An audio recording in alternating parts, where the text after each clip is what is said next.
काशी में प्रताप मुकुट नाम का राजा राज्य करता था। उसके वज्रमुकुट नाम का एक बेटा था। एक दिन राजकुमार दीवान के लड़के को साथ लेकर शिकार खेलने जंगल गया।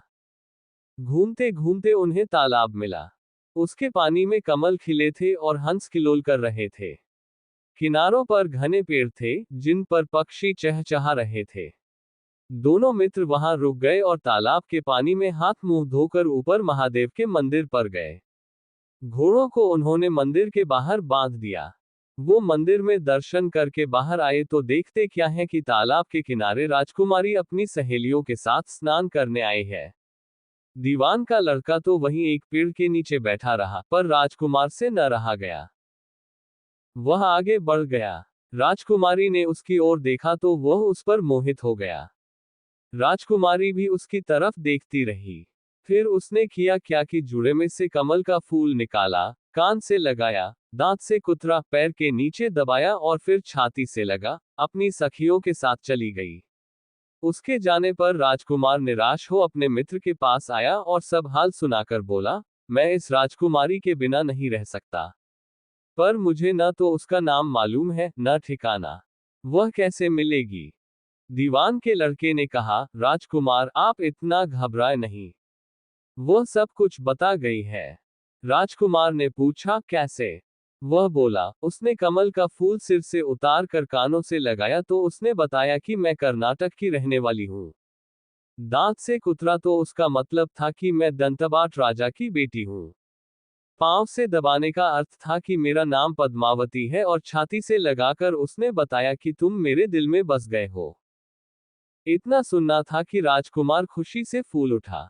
बोला, अब मुझे कर्नाटक देश में ले चलो। दोनों मित्र वहां से चल दिए। घूमते फिरते, सैर करते, दोनों कई दिन बाद वहां पहुंचे। राजा के महल के पास गए तो एक बुढ़िया अपने द्वार पर बैठी चरखा काटती मिली। उसके पास जाकर दोनों घोड़ों से उतर पड़े और बोले, माए, हम सौदागर हैं। हमारा सामान पीछे आ रहा है। हमें रहने को थोड़ी जगह दे दो। उनकी शक्ल सूरत देखकर और बात सुनकर बुढ़िया के मन में ममता उमड़ आई। बोली, बेटा, तुम्हारा घर है। जब तक जी में आए, रहो। दोनों वहीं ठहर गए। दीवान के बेटे ने उससे पूछा, माए, तुम क्या करती हो? तुम्हारे घर में कौन कौन है? तुम्हारी गुजर कैसे होती है? बुढ़िया ने जवाब दिया, बेटा, मेरा एक बेटा है जो राजा की चाकरी में है। मैं राजा की बेटी पद्मावती की धाय थी। बूढ़ी हो जाने से अब घर में रहती हूँ। राजा खाने पीने को दे देता है। दिन में एक बार राजकुमारी को देखने महल में जाती हूँ। राजकुमार ने बुढ़िया को कुछ धन दिया और कहा, माए, कल तुम वहां जाओ तो राजकुमारी से कह देना कि जेठ सुदी पंचमी को तुम्हें तालाब पर जो राजकुमार मिला था, वह आ गया है। अगले दिन जब बुढ़िया राजमहल गई तो उसने राजकुमार का संदेशा उसे दे दिया। सुनते ही राजकुमारी ने गुस्सा होकर हाथों में चंदन लगाकर उसके गाल पर तमाचा मारा और कहा, मेरे घर से निकल जा। बुढ़िया ने घर आकर सब हाल राजकुमार को कह सुनाया। राजकुमार हक्का बक्का रह गया। तब उसके मित्र ने कहा, राजकुमार, आप घबराए नहीं, उसकी बातों को समझे।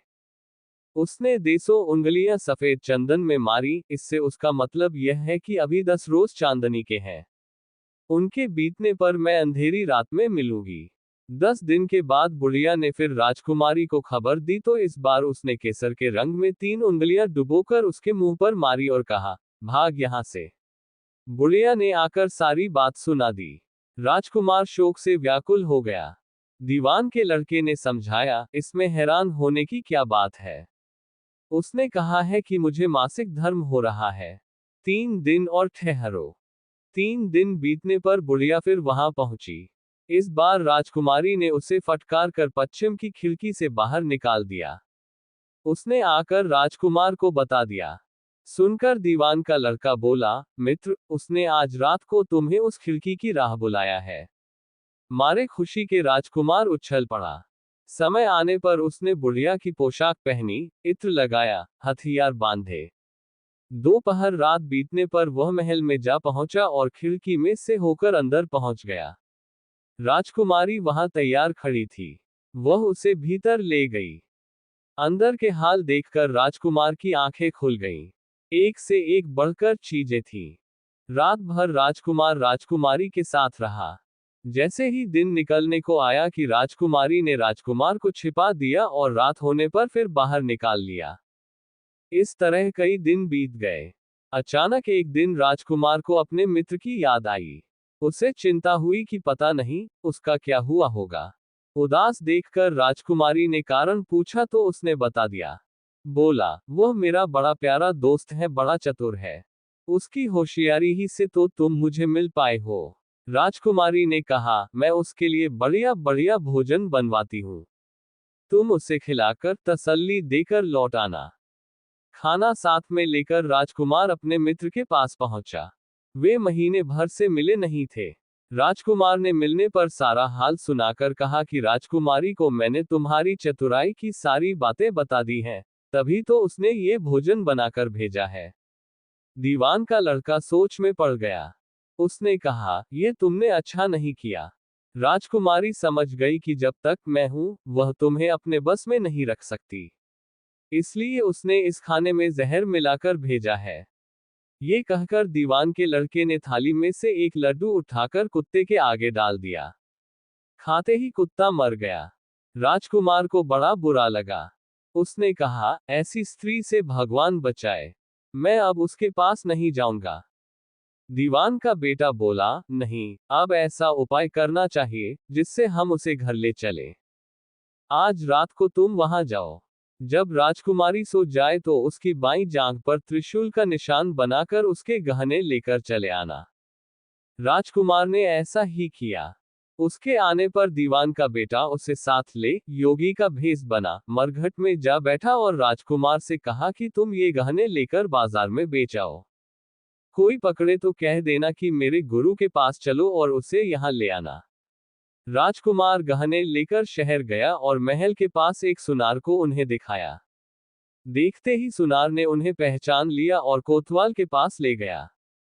कोतवाल ने पूछा तो उसने कह दिया कि ये मेरे गुरु ने मुझे दिए हैं। गुरु को भी पकड़वा लिया गया। सब राजा के सामने पहुंचे।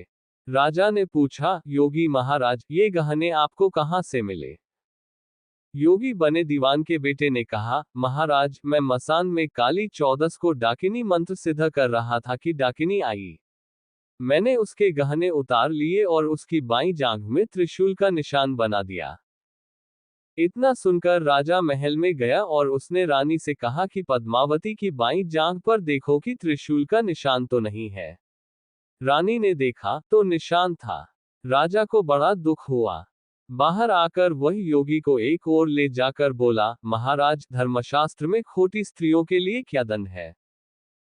योगी ने जवाब दिया, राजन, ब्राह्मण, गौ, स्त्री, लड़का और अपने आश्रय में रहने वाले से कोई खोटा काम हो जाए तो उसे देश निकाला दे देना चाहिए। ये सुनकर राजा ने पद्मावती को डोली में बिठाकर जंगल में छुड़वा दिया। राजकुमार और दीवान का बेटा तो ताक में बैठे ही थे। राजकुमारी को अकेली पाकर साथ ले अपने नगर में लौट आए और आनंद से रहने लगे। इतनी बात सुनाकर बेताल बोला, राजन, ये बताओ कि पाप किसको लगा है? राजा ने कहा, पाप तो राजा को लगा। दीवान के बेटे ने अपने स्वामी का काम किया। कोतवाल ने राजा का कहना माना और राजकुमार ने अपना मनोरथ सिद्ध किया। राजा ने पाप किया, जो बिना विचारे उसे देश निकाला दे दिया। राजा का इतना कहना था कि बेताल फिर उसी पेड़ पर जा लटका।